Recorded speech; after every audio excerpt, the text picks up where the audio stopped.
ফরিদপুরে সংবর্ধনা ইফতার মাহফিল ও ঈদ বস্ত্র বিতরণ অনুষ্ঠিত হয়েছে। পবিত্র ঈদ উল ফিতর উপলক্ষে ফরিদপুরে সংবর্ধনা ইফতার মাহফিল ও অসহায় মানুষের মাঝে ঈদ বস্ত্র বিতরণ অনুষ্ঠিত হয়েছে।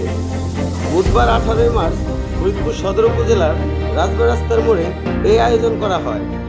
ফরিদপুর মহানগর পশ্চিম অঞ্চলের সর্বসাধারণের পক্ষ থেকে অনুষ্ঠানের আয়োজন করা হয়েছে। অনুষ্ঠানে প্রধান অতিথি হিসেবে উপস্থিত ছিলেন ফরিদপুর সদর আসনের সংসদ সদস্য চৌধুরী নায়াব ইসু। আয়োজনে নেতৃত্ব দেন ফরিদপুর মহানগর কৃষক দলের সিনিয়র সহসভাপতি আবু বকর সিদ্দিক। অনুষ্ঠানে আরও উপস্থিত ছিলেন জেলা কৃষক দলের আহ্বায়ক রেজাউল ইসলাম, মহানগর কৃষক দলের সভাপতি অ্যাডভোকেট মামুনুর রশিদ সহ বিএনপির ও অঙ্গ সংগঠনের নেতাকর্মীরা।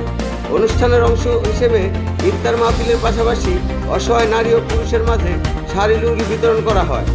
আয়োজকরা জানান, ঈদের আনন্দ সবার মাঝে ভাগাভাগি করে নেওয়ার লক্ষ্যে এই উদ্যোগ গ্রহণ করা হয়েছে। স্থানীয়দের মতে এমন মানবিক আয়োজন সমাজের সুবিধাবঞ্চিত মানুষের জন্য আশার আলো হিসেবে কাজ করে। নিয়মিত আপডেট পেতে MTM নিউজের সঙ্গেই থাকুন।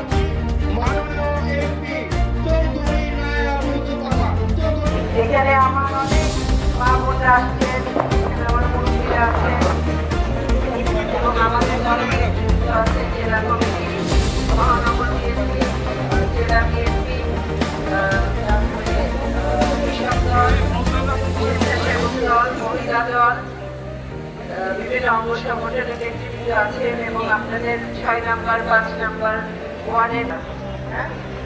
আর আপনাদেরকে আমি ধন্যবাদ।